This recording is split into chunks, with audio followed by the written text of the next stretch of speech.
out. I'd like to bring in my guest right now, our fellow host here on the network, Kenney Baden. Linda, it's great to have you here. Good morning. I want to just ask you real quick about the Jeremiah Monell case, because we hope to be live. My first question off the bat is, why did this guy not take a plea deal? I mean, he could have 30 years, in prison. Well, he's only a 33-year-old guy. That's right. I assume that his attorneys have had him interviewed, reviewed, a psychologist, psychiatrist interview him. He obviously has some mental disease or defect that he can't make that decision, because the only difference is if you go to jail in New Jersey, and I have the statute for you here, if he's convicted, which, I think it's a pretty good bet if you were a gambling person on a sports book in New Jersey to place this bet, if that he would do 30 years without parole, or he does a term of 30 years to life, and the judge can sentence a specific term of years in that period, and then he can get parole, but not before 30 years. Well, so, I mean, the options aren't great. Yeah, they're not great, but it's going to be a really exciting case to follow right here in New Jersey. So as soon as we hopefully have a live feed, we'll make sure to go there. In the meantime, as we wait to potentially be live in that case, let's do a little recap. Let's do a Law&Crime rewind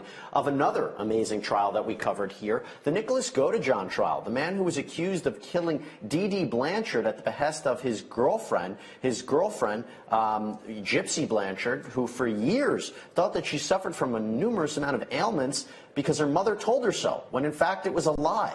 And the question becomes, who's the victim in this case? Was it Nicholas Godejohn for being manipulated for his girlfriend? Was it Gypsy Blanchard for being manipulated by her mother? Or was it Dee Dee Blanchard, the woman who was actually killed? So let's just do a quick Law&Crime rewind of this, and let's start right now with the prosecution's opening statement. Take a look.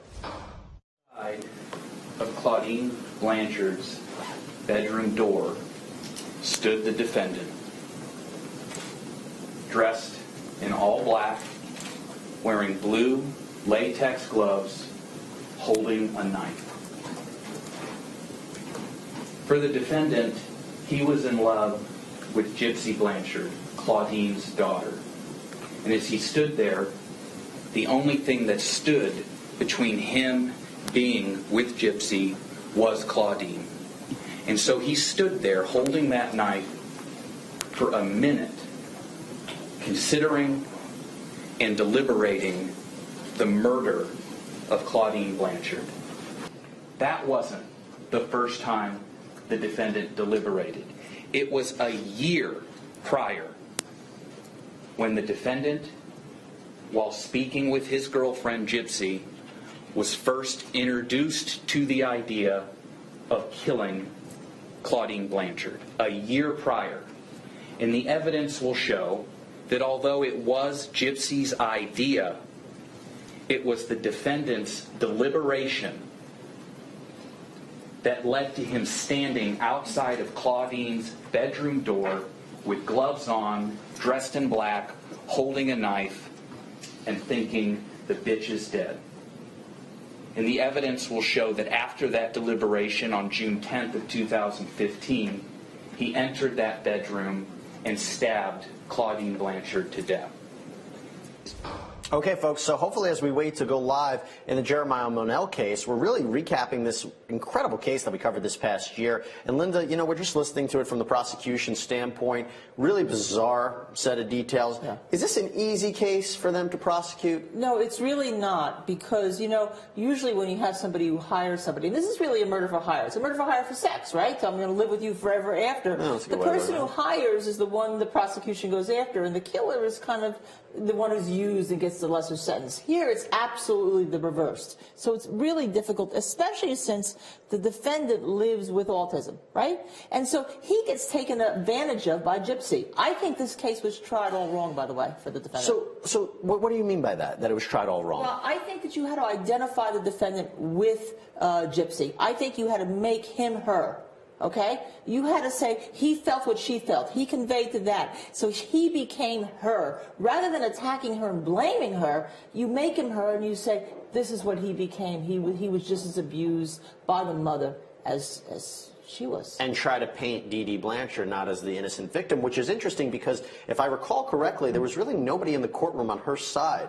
So she wasn't a sympathetic individual. I mean, not Right. she should be killed, but Right. she wasn't a sympathetic individual. She wasn't sympathetic. It's kind of like the old, in the old movies, there used to be a thing that prosecutors used to say, the John Wayne defense, an old movie, tough movie star that, he deserved or she deserved to die. That's not the case, but it's certainly in the minds of people. I tell you, what a unique case. I've never seen something like this before. And again, we're waiting for our live trials of 2019. Who knows what we can expect, especially with the Jeremiah Monell case. Let's take a quick break. When we come back, either we'll be live in that courtroom or we're going to continue recapping the Nicholas Godejohn trial. We'll be right back.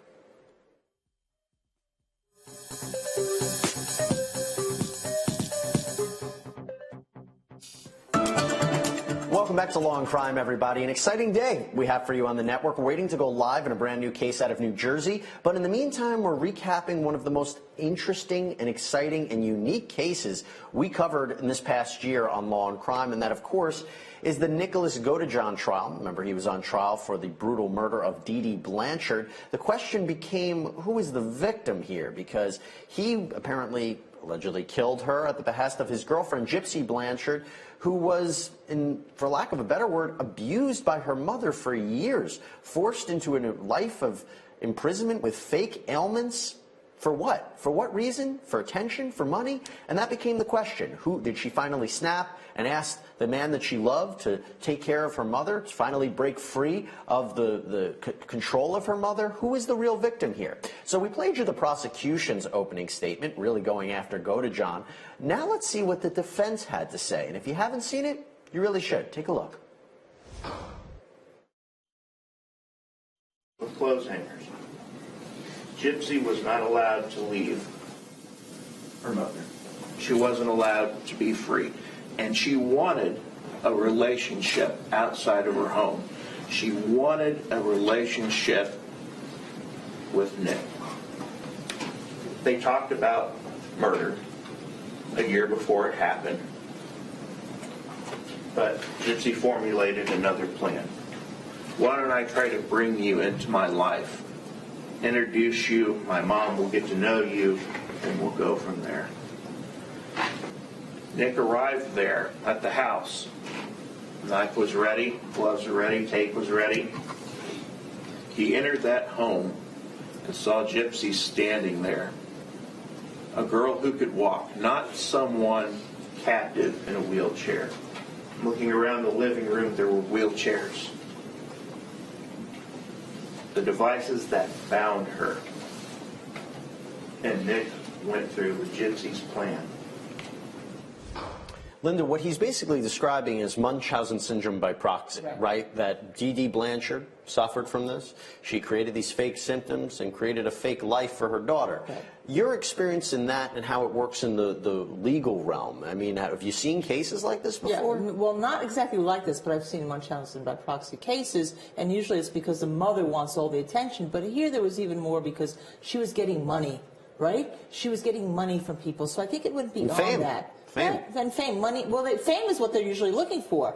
But then the daughter grows up and she is captive in her mind, and that's really what it comes down to. And there I go back to with the defendant, Godejohn. You had to make him feel the same way. He was captive. He was Gypsy. That didn't happen here. You know, speaking of Godejohn, we always wanted to hear from the defendant, if we can, in any case, and here we had the opportunity to see that. Nicholas Godejohn provided a police interrogation tape. The jury saw it, and we saw it. Take a look. See if you love her. No, the truth is I'm worship her, so I know you there's do. no way I wouldn't do it. I know. don't think for her. I know you do. I believe you do. But this is the point where you're going to prove whether you do or not, okay? Me and you talk, okay? Because it's not fair. It's not fair to Gypsy for her to be honest and you to lie, okay? So what I want to know is can you tell me this first? Did Gypsy know that you were going to kill her mother? Honestly, she asked me to. Okay. So Gypsy knew you were going to do it because Gypsy asked you to. Yes. Why did she ask you to do that? Because she felt it was her only way to be with me. Okay. She felt like if you killed the mom, then that's the only way she could be with you. Yeah. Do you know the mom's name? I don't know her real name. All I know is she goes by Dee Dee. Dee Dee, okay. Is there any reason that we would think that maybe you stabbed her more than 4 times? Not that I'm aware of. Okay. Now, did Gypsy come in and stab her? No. Gypsy never stabbed her? She couldn't do it. That's the reason why she asked me to. Okay. Did you try to get Gypsy to come in and stab her? No, I would have never done that. Okay.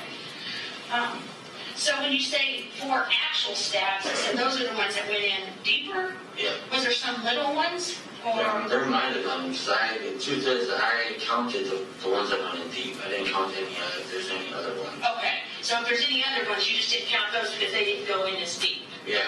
Okay. But you know that 4 of them went in deep. Yeah. Okay.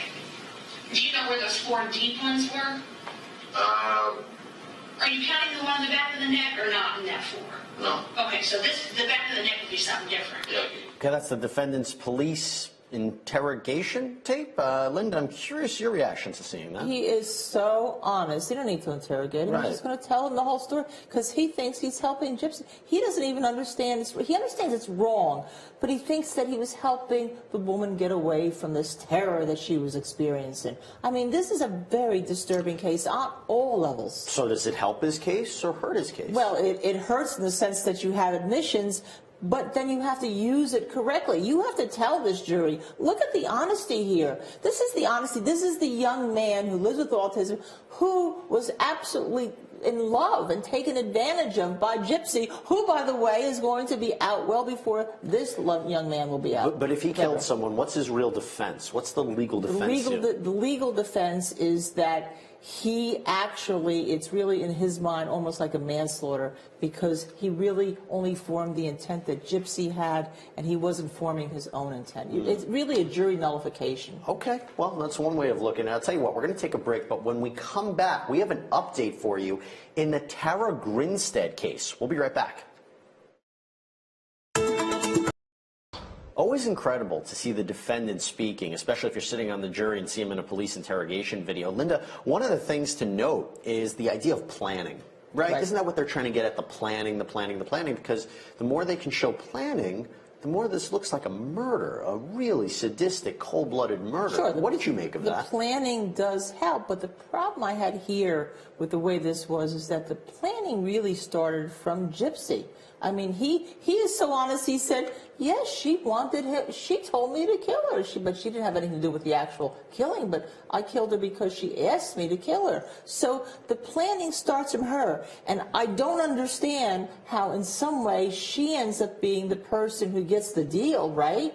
Even though she was totally abused. Explain that a little bit about the deal that she had. She didn't go to jail for as long as he did. Let's talk about that way. She's almost the informant on him, right? And because everyone feels sorry for her. But she manipulated this young man also. And instead of blaming the autism, which is what the defense did, you have to show that he lived with it, but he really was trying to help her. So what you do is you put up a big screen, right? Every time Gypsy talks about how she was abused, you say, and you told him about this, Godejohn. You told him about this. You told him. So that by the end, so you know that he felt what you felt. Yes. So, and then you try to get a jury nullification on the charge. Wouldn't it have been different, though, if she told him this for the first time, and then he snaps and kills Dee Dee? But the fact that they planned this. See, but I think the planning goes, the planning goes to knowing, but it goes to really her culpability, right? Because she then uses him. It takes that long. It doesn't take one, hey, would you kill her for me? Oh, yeah, I'd do that right away.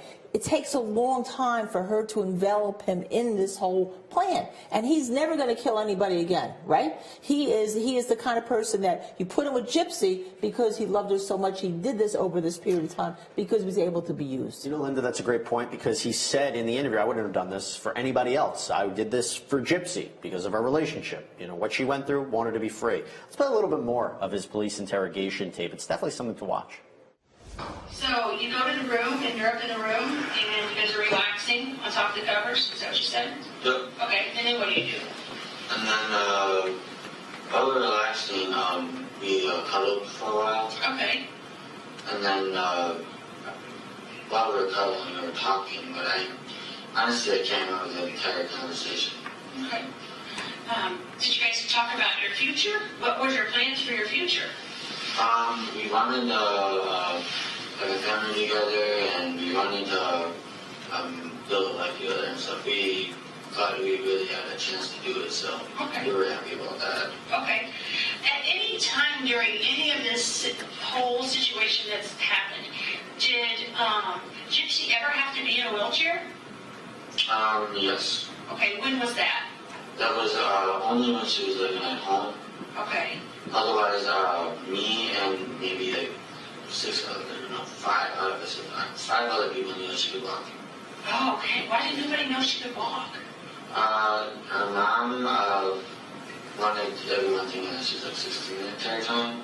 So, yeah, she felt kind of trapped on a wheelchair when I actually was trying to encourage her to go more and more. Okay, so she can actually walk. Yep. And stand and do everything. Yep. But her mom wanted her to use the wheelchair and pretend like she was 16? Yeah, 16 and disabled, yes. Okay, so what would she do to pretend like she's disabled? Oh gosh, I can't even answer that question because I've only been around her one time when she was in her wheelchair. Okay. And other than that one time, I mean, it's one of those one wheelchairs where it's motorized. Okay.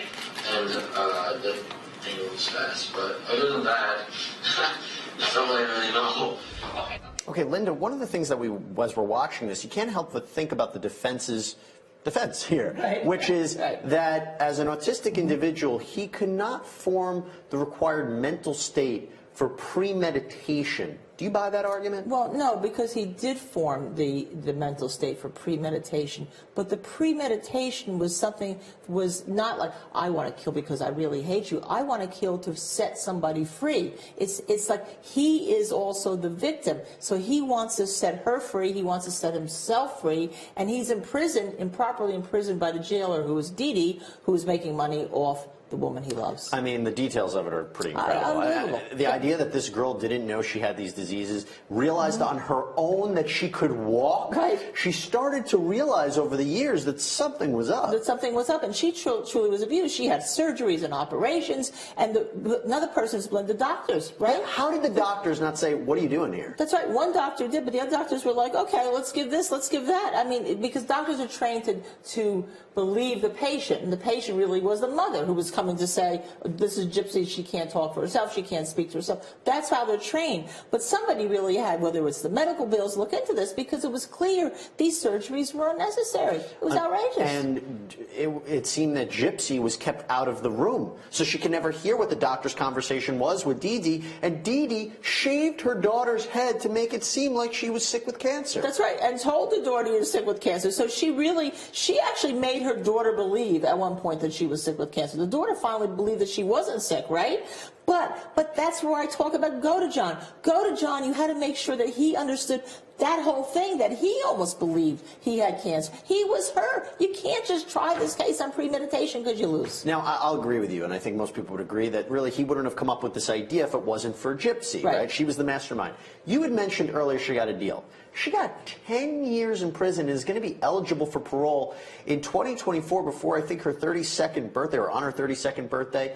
How did this happen? Two reasons. The prosecution made a determination that everyone feels for her, as we all do, that she was in prison for a very long time. And they made a determination, well, she really was the person that testified against Godejohn, to say he actually did the killing without her. I mean, because they wanted him for some reason, and they felt that she really just had engendered sympathy. So that's how she got this deal. And it's unfair to Godejohn. You want to hear something pretty strange? Yeah. If you look at pictures of her in prison and you hear interviews of her, she appears to be more happy and free in prison than she did under the care of her mother, which, as you said, Linda, is one of the reasons why maybe she got this deal, in the sense that she doesn't seem to be too upset that she's finally able to live her life as a healthy woman.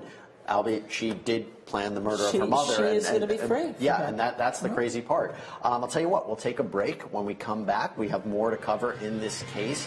And really, it's a disturbing one on many details. So stay tuned here on Law&Crime.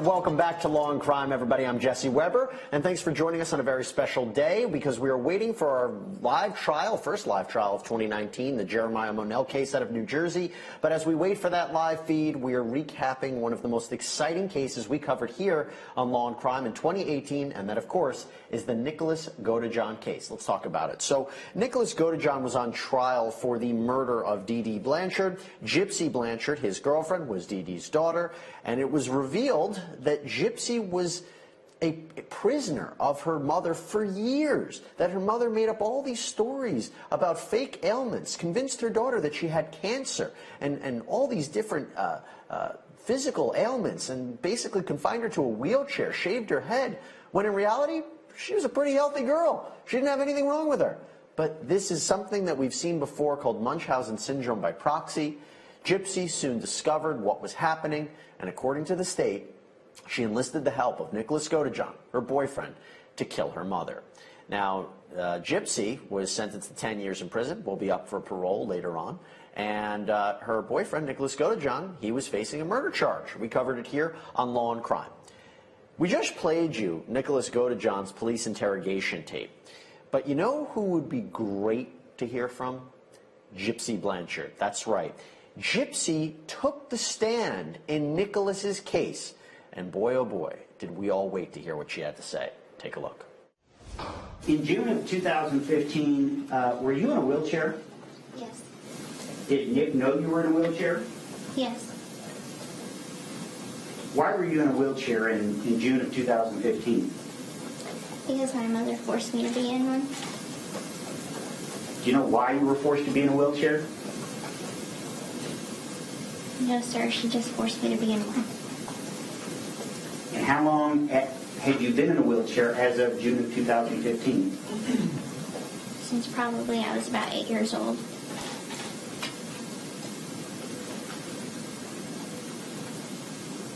Was there a time between when you first were put in a wheelchair and June of 2015 that you figured out that you really didn't need to be in a wheelchair? Yes. When was that? I always knew that I didn't need the wheelchair. And how did you know that? Because I could walk.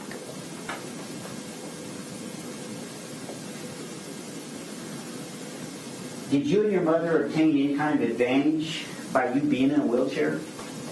Yes, sir. What kind of advantage did you obtain? Financial, attention, charity. Financially mean money. Yes, sir. Did you obtain money as a result of you being in a wheelchair?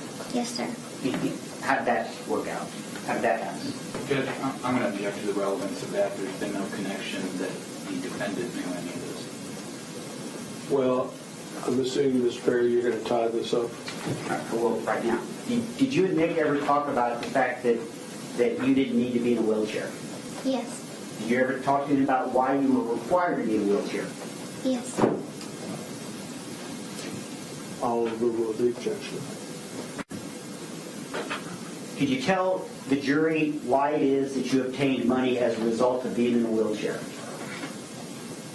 Because people felt sorry for me. And they would do what? And Judge, I'm just going to object to general relevance at this point. I'll allow it for the time being. You may answer, ma'am. What was the question again? I'm sorry. I asked you why you obtained an advantage for being in a wheelchair. You said people gave you money. And then I think my next question was, why did they give you money? Because they felt sorry for me. They believed the lie. They believed the fraud. When did you tell Nick about the wheelchair, that you being in a wheelchair? I think maybe a month or so after we met. When did you tell Nick that you didn't need to be in a wheelchair? A year into our relationship. So if your relationship began in October of 2012, it would have been sometime in 2013 that you first told him that you really didn't need to be in a wheelchair. That is correct. Were you ill during this period of time? No, sir.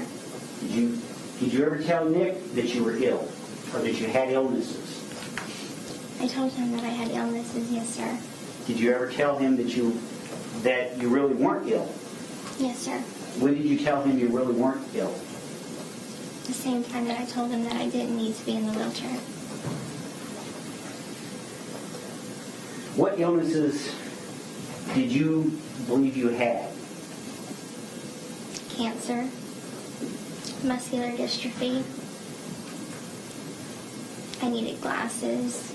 I needed hearing aids. Seizure disorder. And I can't remember what else. And when did you figure out that you weren't actually sick? I started to piece things together when I was about 19 years old.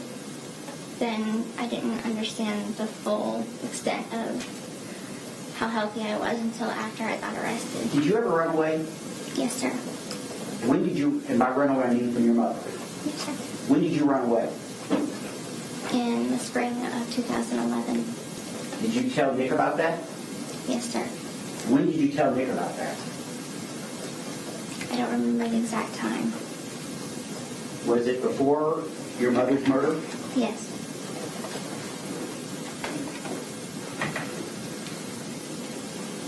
Did you ever consider running away after that? After you ran away in 2011? Yes, but I knew that it would end badly. What happened when you ran away? Tell us about running away in 2011. It was in the middle of the night, and I packed a small bag of stuff, and my mother was asleep, so I left the house, and I met up with one of my friends. And where did you go? To first at Mercy Hospital in Springfield, and then to his house. And at some point, did your mom figure out where you were? Yes, sir. And when was that? 4 hours later, What happened when your mother figured out where you were? she took me back home. She smashed my computer and my cell phone. She chained me to a bed for 2 weeks.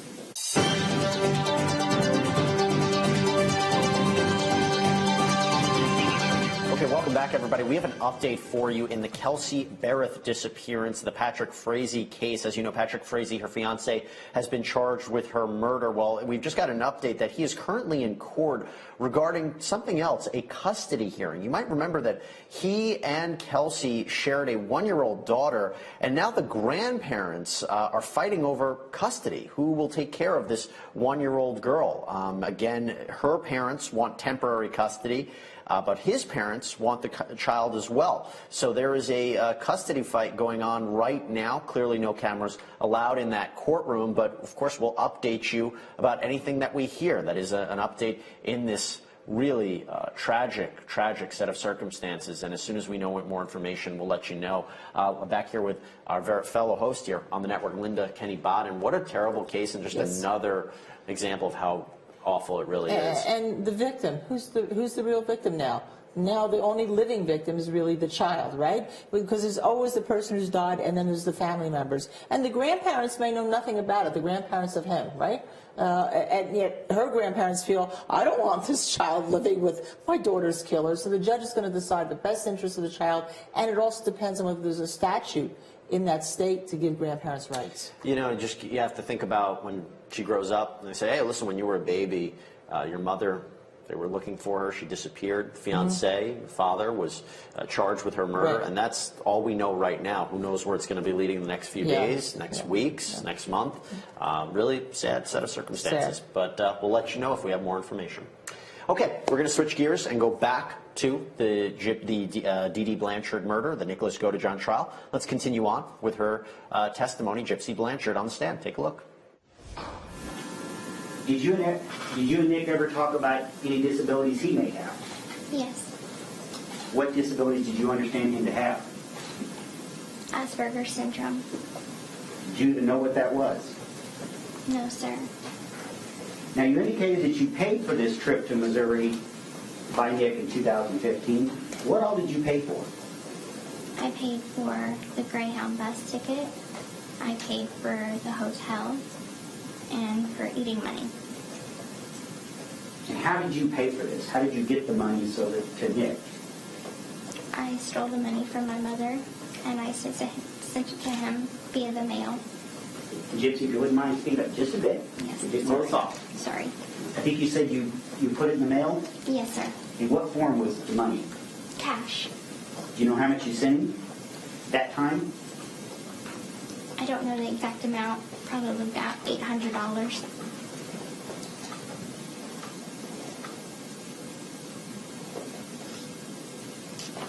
And how would you get the money from, how would you steal the money from your mother?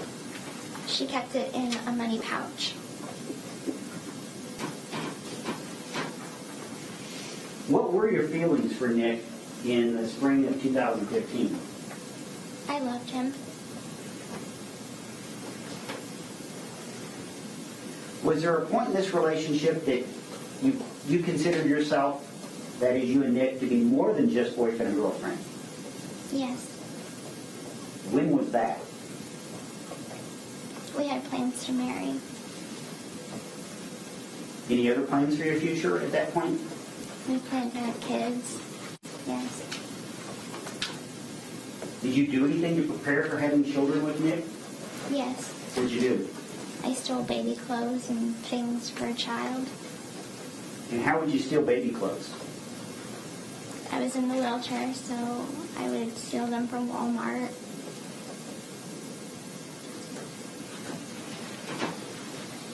And where would your mother be when you did this? She would have been in a different aisle or a different section of the store. And was she aware of any of this? No, sir. At some point, you decided to kill your mother, is that correct? Yes. When was that? Thoughts of it started a year prior to the murder actually happening. Whose idea was it to kill your mother? Mine. Why did you want to kill your mother? Because I wanted to be free of her hold on me. I remember when we were watching this live, we were all glued to that screen. Linda, I'm still glued to listening to what she had to say. The defense had to bring her out, right? Yes, they had to bring her out. And listen to her. We planned to have kids. We wanted to get married. Why did you have your mother killed? Because I wanted to be free. I mean, you feel for her, right? You don't want her to go to jail for her life. Why didn't they just run away? Why'd they have to kill her? Because for some reason in her mind that she was always going to have that hold on them, because she had the hold on her for all these years. She had the hold on her even when Gypsy knew she was okay. She couldn't leave. Look, I mean, the other side of it is if it was a self-defense argument, if Dee Dee was somehow causing a physical threat at that very moment, maybe. But the fact that they planned it out. Yeah, and, I mean, this is still a human life. But you're dealing with two young people who don't have the same, we're free, we can go. In a way, in her mind, it is self-defense, right? It's the defense of, she's got this hold on me and I'm never going to be free. I'm in prison. I'm in prison. She's going to kill me possibly. So when that's the same thing. When you're looking for a jury, if you were on the defense, what kind of jurors are you looking for? Oh, that's where I do different things. It could poll people. You do a lot of times you hire people to be jurors in that jurisdiction. You see what grabs onto them, and it really depends on the case. I can't tell you without doing that. You hire people? Mm-hmm. What do you mean? Actually hire jury services, jury consultants, trial consultants that put together a jury from the group, from the area, or a like area usually. It's a like area, and then you do a mock trial, and you see what actually the jurors hang on. Because that's an interesting point, because this is a case where there's no precedent, really, is there? Oh, you'd have to do this in this case. There's no doubt in my mind. He's probably under a public defender. They probably have limitations in terms of costs. But if you're a private case, it's almost malpractice not to do that. And I wonder if you want to find jurors that are younger rather than older, people that have had certain kind of past histories with families. It's interesting. A lot of factors to consider, and a lot to consider with the details in this case. Let's take a break. When we come back, we'll obviously be covering more of the Nicholas Godejohn trial. We'll be right back.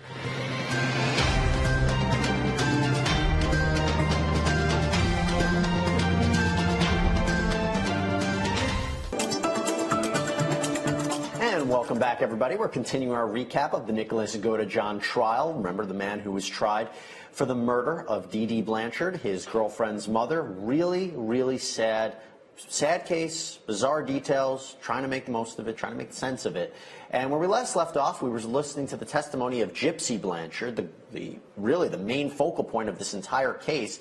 And she was explaining the abuse that she suffered at the hands of her mother. And she was also talking a little bit about the planning involved in killing her mother, that she planned this with Nicholas Godejohn. Let's continue on with her testimony and we'll break it down. Did you and Nick ever talk about this? Yes, Who initially brought up killing your mother? I did.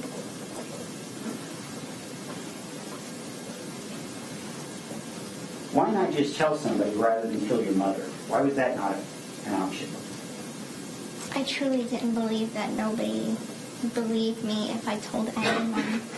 My mother had legal documents in place saying that I was incompetent, and I thought that meant that if I went to anyone, the police, or told anyone, she would just have them convinced that I was making everything up.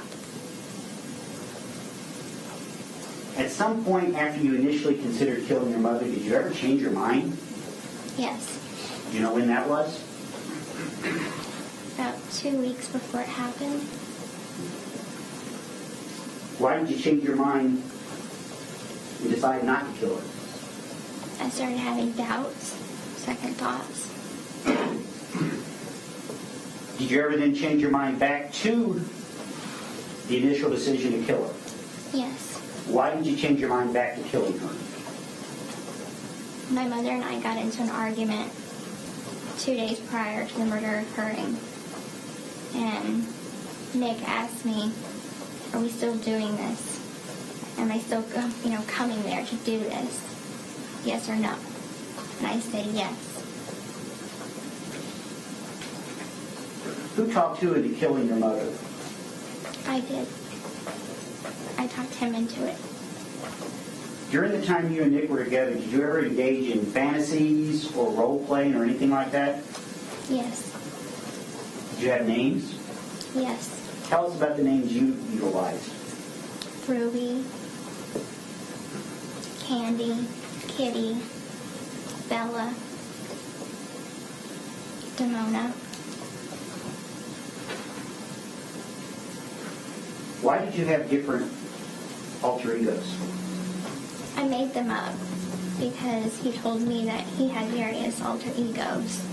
And so I created mine to fit the ones with his. And who came up with your names? I did.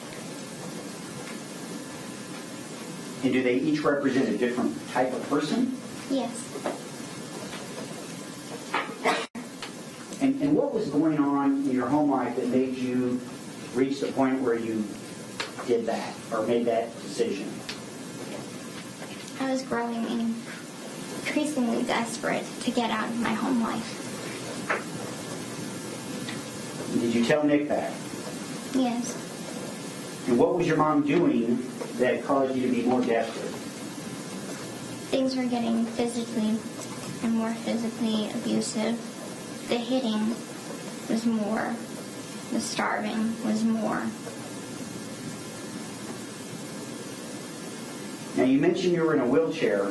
Were you required to act any certain way when you were in a wheelchair? Yes, sir. How was that? She would have me stay very quiet and pretend like I couldn't walk. Mr. Perry, can we pause for a second? Yeah. Unbelievable. Linda, we can't forget that he is charged with the jurors have an option here. They can find him guilty, not guilty, but if they find him guilty, they can find him guilty of first-degree murder, second-degree murder, or involuntary manslaughter. Right. Based upon what she's saying, that I told him to do it, I convinced him to do it, we engaged in role-playing, do you see it falling into any of those categories? Well, it could fall into all the categories depending on, again, how you put him. See, the question I would ask her right now is, look, you've been where? Because the jury knows she's got a deal, right? And when you're talking to this jury right now, you're very calm. when you were talking to Nick, were you calm or were you upset? Did you tell him that you thought your life would be in danger, that you're never going to be free, she's going to hunt you down? You know, to see if she had a different emotion, a different affect. What is that? How does that affect it? So let's say she did say, my life's in danger, I need your help. Where would that fall? If he then believes what she believes, because he's been totally taken with her, that could reduce it to that second degree or to that involuntary manslaughter. I had no choice. I had no choice. I had no choice because I am Gypsy. I had no choice because she's going to come hunt us down and kill us. Involuntary manslaughter doesn't have to be instant. It doesn't have to be instantaneous. It could be planned out. Yeah, no, it's not. Well, you get rid of the planning by doing that. By saying that there is no. I just have no reason. You know, there's no way I can get out of this. I can't be controlled. I'm going to be controlled by her, and she's going to take my life basically. But you've seen cases like that where it's involuntary manslaughter, even though there appears to be a degree of planning. Because the jury will nullify if it's done right, and that's what you're saying. The jury says, well, she's got a deal. This is just a terrible situation. He lives with autism.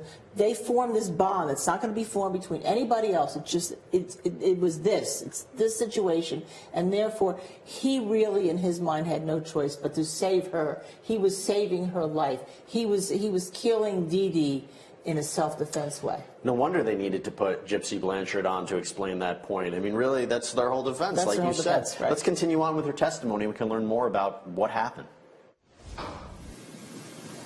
Did Nick do any of the planning in this murder? He may have had one or two. Do you know what plans he provided? He decided what the weapon would be. Had you discussed alternative methods of killing your mother? Yes. What other alternatives had you considered? Poison, arson, a gun. Why did you not consider poison?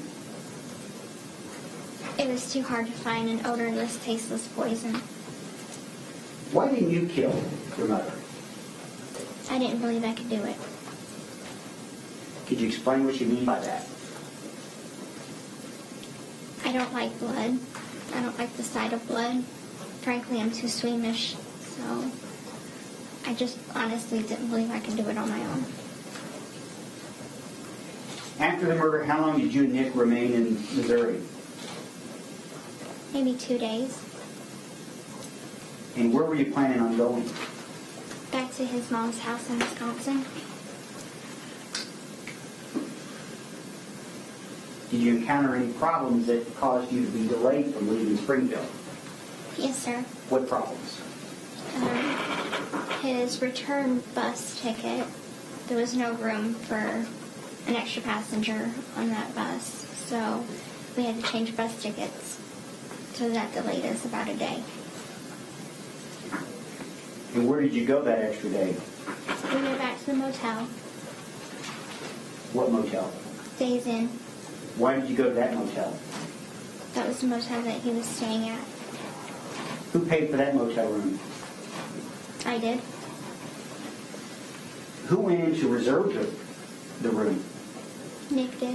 Why did Nick go in and make the reservation if you were paying for it? I didn't want to be seen.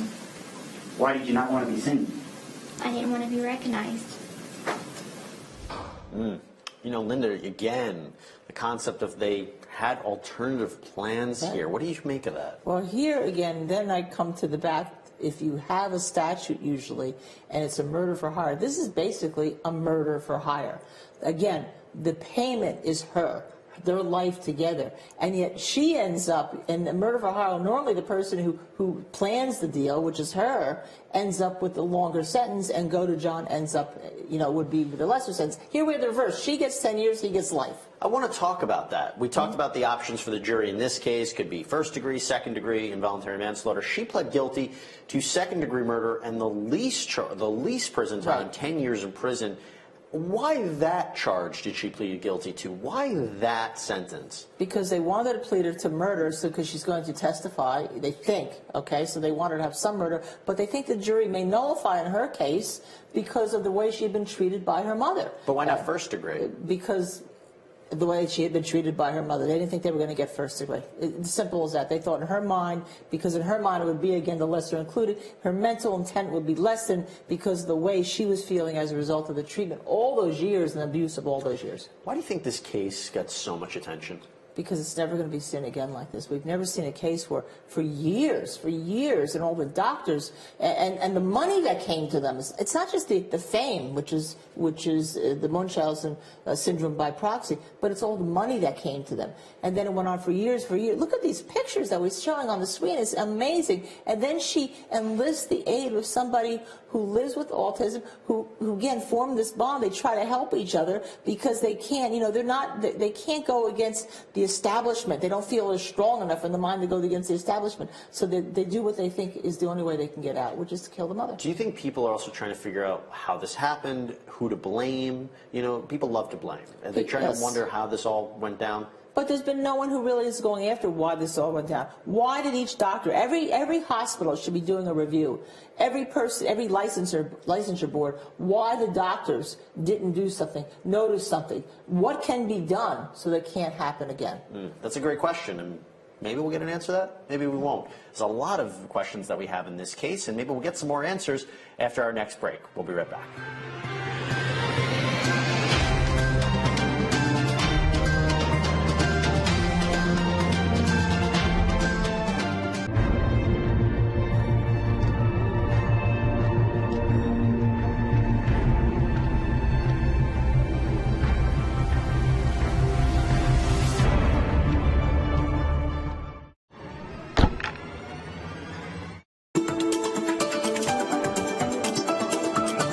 Welcome back, everybody. So we're covering the Gypsy Blanchard, Dee Dee Blanchard, Nicholas Godejohn saga, really the trial of Nicholas Godejohn. He was on trial for the murder of Dee Dee Blanchard. We're listening to the testimony of his girlfriend, Gypsy, who herself, she pled guilty to second-degree murder and faces 10 years in prison for her role in the death of her mother.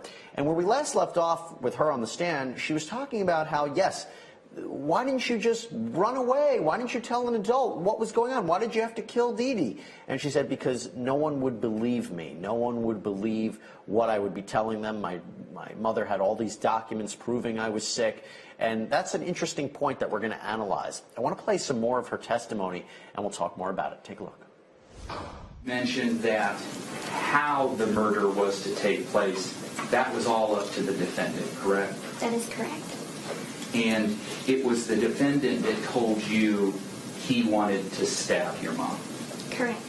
And it was the defendant that told you he wanted a knife. Yes. And he figured it would be easier for you to get a knife because you could steal it because you would be in the wheelchair, correct? Correct. And you knew that the defendant had researched knives online. Correct. And at first, he actually wanted you to get like a big machete type knife. Yes. But you didn't think that that would be a lot harder to probably wheel out of Walmart, is that right? That is correct. So, although he wanted the big machete, you basically saw a knife that you thought you could get out of Walmart. Yes, sir. And then you took a picture of that knife. Yes, sir. And you sent that to the defendant. Yes, sir. To make sure that he approved of that knife. That is correct. And he did, ultimately. Yes. But in addition to the knife, the defendant, since it was his idea on how to kill your mom, he also wanted tape and a taser, correct? Yes. And he wanted you to get those items for him. Yes. And at one point, you had communicated to him that you had gotten the tape, right? Yes. But you apologized to him that you were not able to get the taser. Yes, sir. And for him, the tape was so that he was going to be able to muffle your mom. That is correct. And the taser was to basically keep her from fighting back. Is that right? That is correct. Okay. So before June 10th, in preparation for the murder, fair to say the defendant wanted to take steps to muffle her. That is correct. And the defendant wanted to take steps to keep her from fighting back. That is correct. All right, Linda, here's the thing.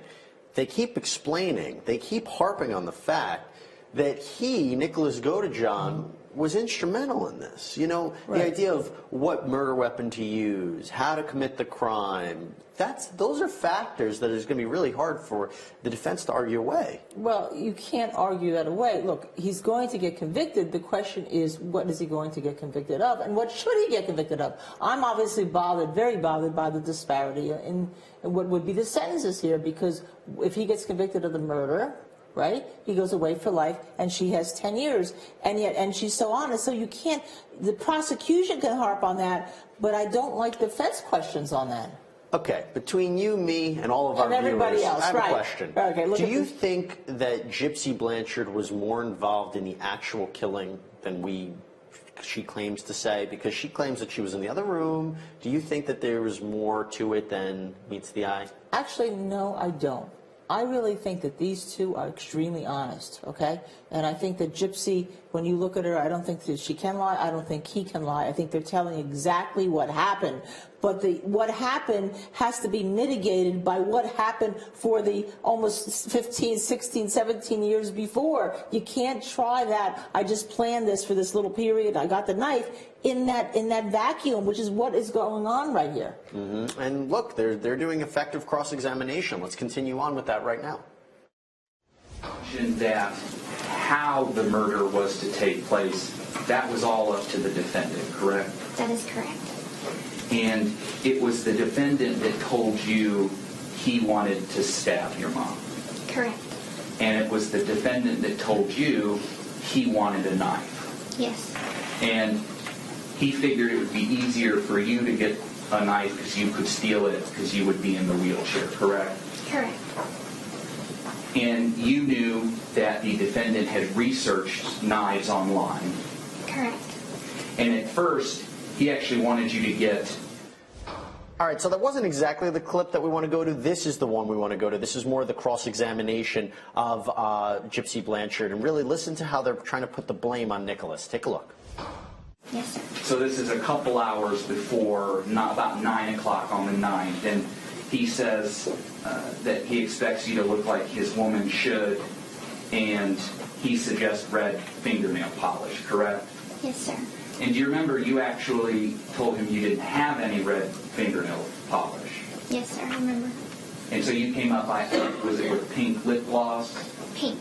Okay, Yes. Pink fingernail polish. Mm-hmm. And then he also, as you can see up there on the right, he wanted you to wear red lipstick, and you didn't have any of that. That is correct. And that's, I think, where you settled on pink lip gloss? Yes. Okay. And then if you look up there to the right, you can see on the right where it's circled by defendant that he says, so will you or how do you wish to present yourself to him? Do you remember that? Yes, sir. And you don't answer him right away, and he asks you again there on the left to answer the question, right? Yes, sir. And then looks like from 9:25 to 10, you still haven't answered him, and he's asking you again, right? Yes, sir.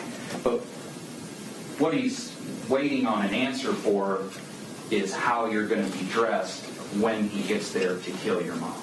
Yes, sir. Okay, everybody, we're jumping out of that because we are about to be live in our first trial out of 2019, the Jeremiah Monell case out of New Jersey. He is charged with the murder of O'Shea Watson, and this is a really, really interesting case, Tara O'Shea Watson. We have just gotten word that Mr. Monell does not want to be present during his trial. Let's go live right now. Okay, so we're live in the Jeremiah Monell case, but the trial hasn't started yet. Right now, this is a motion put forward by the defense about fingerprinting that they want to have decided before the trial starts. Back here with Kenney Baden. The standard protocol to have this. One of the things that was interesting to see, though, was that Jeremiah Monell doesn't want to be in this trial. He doesn't want to sit there during the course of this trial. Can you make sense of that? Well, there have been defendants that don't, because he was very combative with the judge on pretrial motions. He hated his public defender. So there are situations, not in New Jersey so much, but in the country that this does happen. And what do you expect for today as we see opening statements? He's probably either going to stay there or the judge is going to let him have to watch the trial in another room with a video camera, which is what judges have been doing lately. And real quick, what can we all expect from this trial? Well, I think it's going to be, he's going to be convicted. I mean, without even the presentation of evidence. I'm going to make you, and whether or not, the only question is whether or not he is going to stand up and do something crazy. Yeah, well, we'll have to see. Linda, Kenney Baden, thanks so much for coming on. Thank you. I wish I was staying longer in my New Jersey, my home state. That's a good point. Yeah, we're very close to home here. When we come back, we're going to be live in that courtroom. Again, you have a man who's charged with the murder of his wife, Tara O'Shea Watson, by allegedly stabbing her to death. Prosecutors say over at least 48 times. Really brutal crime, and their 12-year-old son actually found the body. Let's take a quick break. We'll be right back. Stay tuned.